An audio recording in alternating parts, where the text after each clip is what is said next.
We had the seminarians here at the last Mass, and whenever they show up, some kind of silly thing comes into my head that I remember happened to me when I was in the seminary.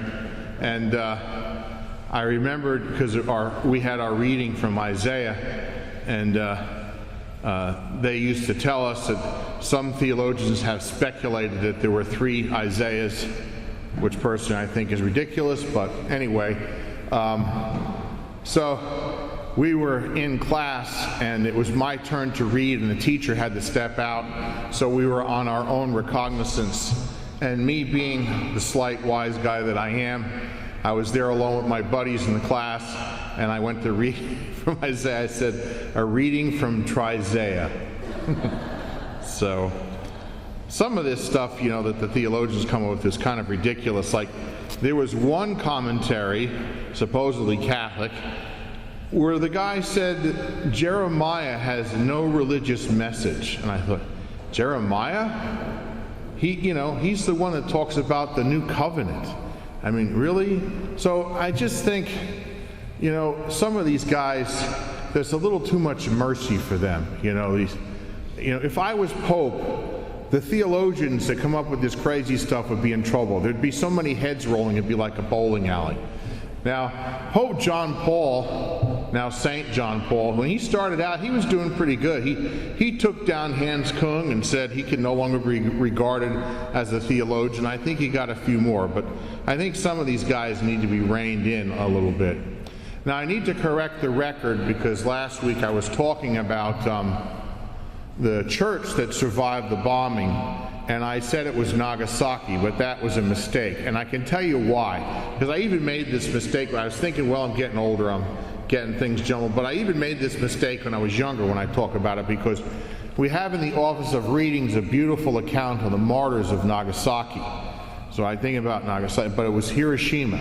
So you can go on YouTube. There's some videos where you can see the priest that was there. He talks about how the explosion happened. They were about 8 blocks from the epicenter of the nuclear blast. And they show a picture on one of the videos.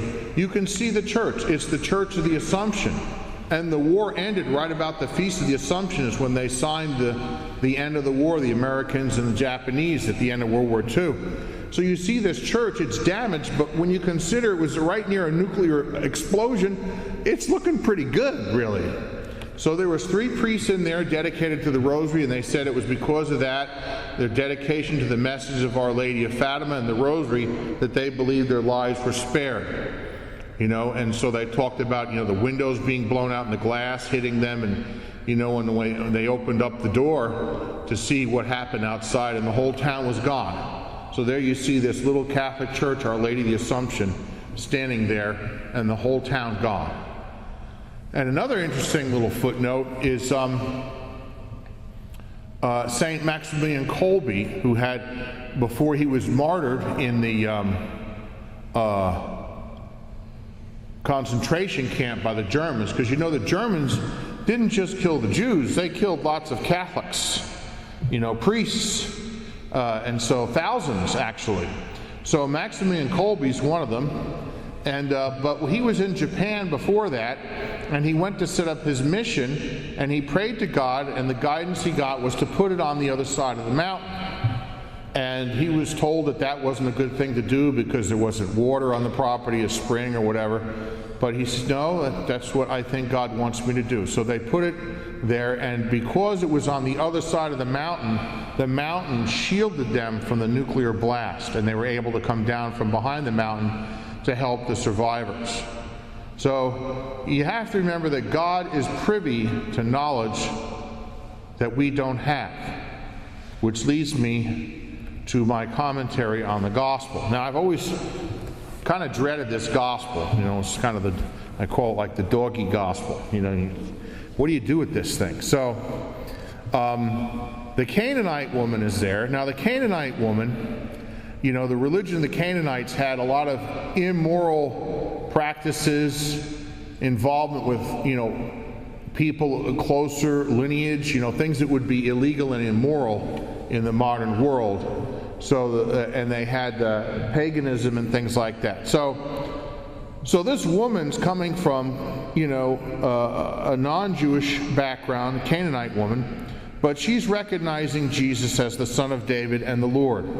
So she says, "Have pity on me, Lord, Son of David. My daughter's tormented by a demon." But Jesus did not say a word in answer to her. And I remember when I first read this as a teenager, I thought, wow, Jesus is being mean in this gospel. Calls her a dog, doesn't even talk to her when she addresses him, ignores her. So what's going on here? Is Jesus being mean?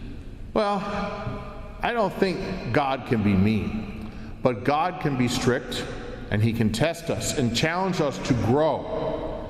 So the silence that she receives in response to her request and reverence is basically a challenge for her to persevere, to be patient, and to be humble, as opposed to our natural tendency to be impatient, to give up and not persevere, and to be proud and say, "How dare you treat me like that? How dare you ignore me?" But she perseveres. She's reverent. So then, obviously, she must have tried to talk to the disciples, because Jesus is not answering her, doesn't say a word to her. So then the disciples come to Jesus, "Send her away. She keeps calling out after us." So she's trying to go in the side door. "I'll talk to the disciples if he doesn't want to talk to me." So then Jesus says something. "I was sent only to the lost sheep of the house of Israel." So he's pointing out to her in a kind of a tough way, you're in the wrong religion. You're following the Canaanites. They have many false teachings that are bad for you and your soul and your family. And that could be how your daughter wound up with a demon. I mean, I'm reading into the text, obviously a little bit speculating here. So she says, "But the woman came and did Jesus homage, saying, 'Lord, help me.'" So she's persevering, she's being reverent, not being disrespectful. So then Jesus tests her again, the third time, not giving her what she wants to hear. He said in reply, "It's not right to take the food of the children and throw it to the dogs." Now that is not a commentary on her physical appearance, okay? He's talking about the religion of the Canaanites, which is kind of animalistic, earthly, and not appropriate for human beings created in the image and likeness of God to believe. But she responds in humility. She's with the program. She's not challenging him, saying, you don't know what you're talking about. She persists, she's patient, and she's humble. And that's not always easy for us to do in prayer, is it? I myself have gotten upset with God plenty of times. I don't understand. What is the plan, God? I don't see how you're going to work through this situation. I don't get the plan. And we may not get the plan till later, but we need to trust. That's where faith comes in. Faith is a synonym for trust. See our picture over there? Jesus, I trust in you. So it goes on here, and she still persists. "Please, Lord," reverent, humble, "for even the dogs eat the scraps that fall from the table of their masters." So that finally did it. She passed the 3 tests, challenges to persevere, to be patient, to be humble, to trust in God. And he says to her in reply, "O woman, great is your faith." So he praises her faith. She's done good. She's passed the test. "Let it be done for you as you wish." So she's rewarded. The woman's daughter was healed from that hour. So we see that perseverance, patience, and humility pays off in prayer. So in understanding this gospel, I try to think, what can I say? Because I've always had trouble with this thing. There's a lot of gospels, a whole lot easier to preach on than the one here with the woman, and the Canaanite woman and the mention of the dog thing. So what do you do with this thing? So I would say that it's kind of teaching us to recognize that even if it seems like God is not answering, because we see here Jesus did not say a word in answer to her. He still hears, and he still has a plan. He may be testing us, trying to get us to grow, getting us to move in a direction maybe we didn't plan on. Maybe that's better than the direction that we have in mind. So if you've ever read the first 2 chapters of the book of Job, and I highly recommend if you haven't that you do so. Probably read the first 2 and the last 2. Stuff in the middle can be somewhat boring. I read the whole thing. But anyway, the first 2 chapters are pretty thrilling because you're privy to what's going on in heaven, to this man's test. Now keep in mind, when you read it, you know what's going on, but he doesn't. So Satan comes before the Lord, and God is boasting about Job's faithfulness. Have you seen my servant Job? How faithful he is. So Satan argues with God and says, he's only faithful for you because of your blessings. In other words, he doesn't really love you for you.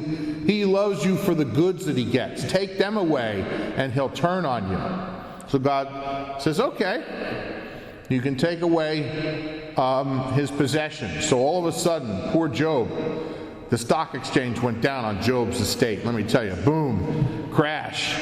He gets wiped out. So how does he respond? Does he turn on God? What are you doing to me, God? How dare you treat me like this?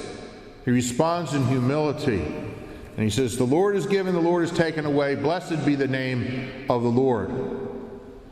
Satan comes back again to God. God says, see, my servant didn't turn on me. He says, but if you let me touch his skin, let him have pain in his body, then he'll turn on you. God says, okay, I'll take you up on the bet. You can't take his life, but you can let him suffer. So poor Job doesn't have a clue down there, just trying to recover. The whole Job estate is destroyed, and then all of a sudden he gets afflicted in the body with horrible boils and all kinds of problems and pain. And he's sitting there, and his buddies show up and say, just admit you're a sinner. You've turned on God. He's like, I didn't do anything. So Job is suffering. But it says in all things he didn't sin. He doesn't turn on God. He says we accept good things from God. Should we not accept evil?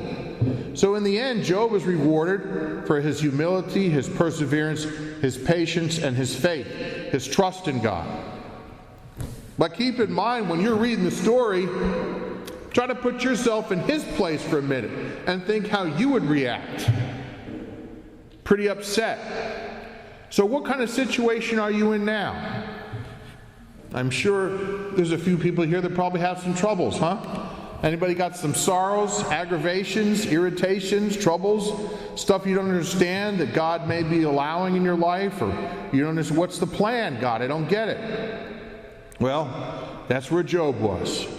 But when we read the story, we are privy to that powerful knowledge of what's going on. So too, we have to trust in God. And let me tell you, it can get hard at times. Just as this woman had to trust. But she was challenged to grow, and she was rewarded. So we too can get challenged to grow in our faith. Stuff we don't understand. But we got to trust. We got to keep going. Maybe it seems like God's not listening. But he is. He knows what we have to say before we even say it. But God's plan is ultimately to get us to heaven. And we may think we know the path to heaven, and there may be some overlapping in the path that we understand and the path that he has for us. But there's going to be some things that we don't understand. That maybe is part of a test, a cross, a suffering, for us to grow, for us to improve. And we may be bewildered and confused and aggravated and complain to God about it. What is the deal, God?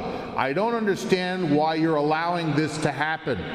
Because remember, from the book of Job, it's not like God's doing something. Sometimes it's the other guy.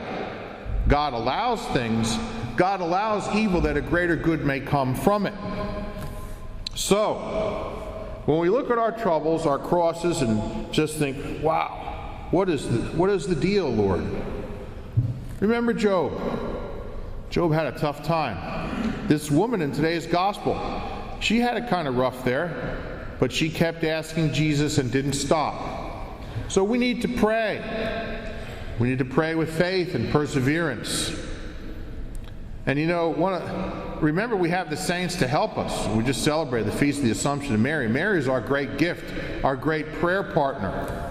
I can't imagine how much harder my prayer life would be without the Blessed Mother there to pray for me and with me, without the Rosary, without the blessing of the Hail Mary, along with the blessing of the Our Father. And the other saints too. Saint Anthony, he's a perfect example. You know, he's helped me so many times. I used to make a deal. I say, Anthony, if you answer, I'll build you a shrine. Too late, I did it already. I can't build him another one. He's already got one over there. It's pretty nice. Got LED lights coming down on him. We got a nice little thing on the right with a relic of St. Anthony of Padua in there, you know. So I'll tell you a couple little quick stories, because St. Anthony, he can be like lightning, let me tell you. So many times I've looked for things, you know, and then when I ask St. Anthony, all of a sudden, like, I find it. It's amazing. Now, sometimes there's a delay, and those can be kind of interesting moments.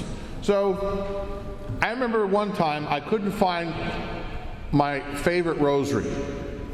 And so I have this little box that has like a picture of the monstrance of the Eucharist, and inside it I have my rosaries and some little medals and holy things like that. Well, my rosary was missing, and I checked that box 3 times. I remember even pulling stuff. I couldn't find my rosary. I prayed to St. Anthony. The 4th time I opened the box, and there it was. I said, "You got to be kidding me." And I'm like, no way, no way. I looked in this box, and I looked up, I was like, "Oh, did you just come down here and put it back here? Having fun, are we? Huh? Having a little fun up there?" So, I don't know. I guess I must have missed it, or maybe St. Anthony showed up and put it back, or he picked it up somewhere. I don't know. But he answered. He's very powerful. That's why I built him a shrine. He's a great guy. I got another story to tell you. A priest friend of mine told me this. He was hiking in the mountains, and he lost a rosary that was given to him by Pope John Paul II. And he prayed. He said, "I just prayed to St. Anthony, but you know, I lost it on the trail up there. So many." He retraced the trail, couldn't find it. A few weeks later, he comes back from saying Mass and to the office, and the ladies in the office say, "Some guy showed up. He said that this was your rosary, and that he knew you wanted to have it back very much." And it was his rosary. So the ladies didn't understand. He looked at it in shock. He's like, "You got to be kidding me." So let me tell you, St. Anthony, very powerful. So if St. Anthony's that powerful, think of the Blessed Mother, St. Joseph. We've got wonderful helpers in heaven, the saints, and our Mother Mary. So let's make sure we enjoy trusting in the Lord as best we can, even when we don't understand what's going on, and we persevere with humility. We are humble servants, and God, as our Creator and Redeemer, has the right to test us, to help us grow. So when we pass the test, we will be rewarded, as this woman was in the Gospel. Her faith was praised, and her daughter was healed. When we work for God in the vineyard, we will receive rest from our labors ultimately in heaven. We are in the school of the love of God and neighbor, so we are training. When we get through training in that school of the love of God and neighbor in adverse circumstances such as this sinful and difficult and painful world, then we will reign with the good Lord in heaven. We train here, we reign there. We labor here, we rest there. We are tested here, we are rewarded there. So let's do our best to follow the powerful example of the Canaanite woman, who in the end had great faith, praised by our Lord. And my guess is she converted to the faith of Israel.